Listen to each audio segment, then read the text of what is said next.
was thinking about the Eugene Melnick questionable video where he's pumping up the fans. Make sure you clarify which one. I know. Well, no, and there, a lot of people. One of the number one criticism is that he never talked about Karlsson, and I think we have a fair idea now why. He's got a reason. They got to retape it now. no, bad idea. I think as we were sitting there and we're watching this, and he didn't mention his name, and he talked about the big trade. Like with 2020 hindsight, we know that they knew exactly what was about to occur, right? So, that's the problem right now, guys. Is that so Ottawa's they had that rookie tournament last week in Montreal with the Maple Leafs and the Canadiens and the Senators, and a couple guys told me that Ottawa's young players, their best prospects, were the best players there. They were really good.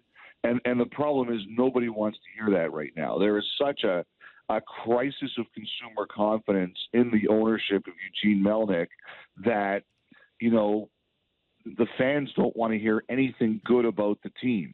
And so you can make this trade yesterday, and it just doesn't matter because all they do is they think of the video, they think of Melnick, and they just see red. And I think it's a very difficult place for an organization to be. They're just not buying anything the Senators are selling while he's the owner.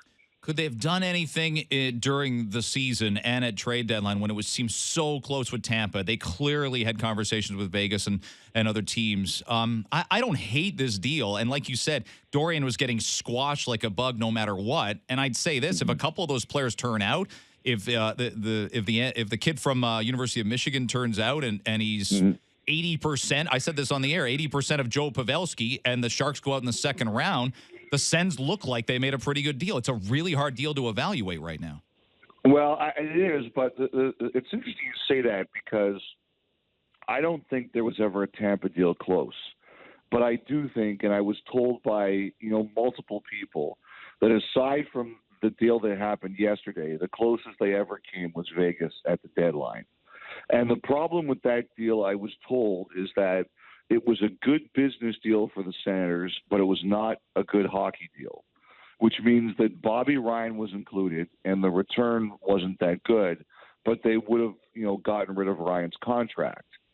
If 8 months ago, the owner had decided it wasn't important to include Bobby Ryan, but he just kind of made the deal that they did yesterday, just Karlsson with Vegas, I bet you that the return would have been better and they would have been in a much better situation. And I think that that's probably the best question, Greg. Mm-hmm. If 8 months ago they had said, you know what, we'll just worry about trading Karlsson and not worrying about Ryan, they probably would have had a better deal.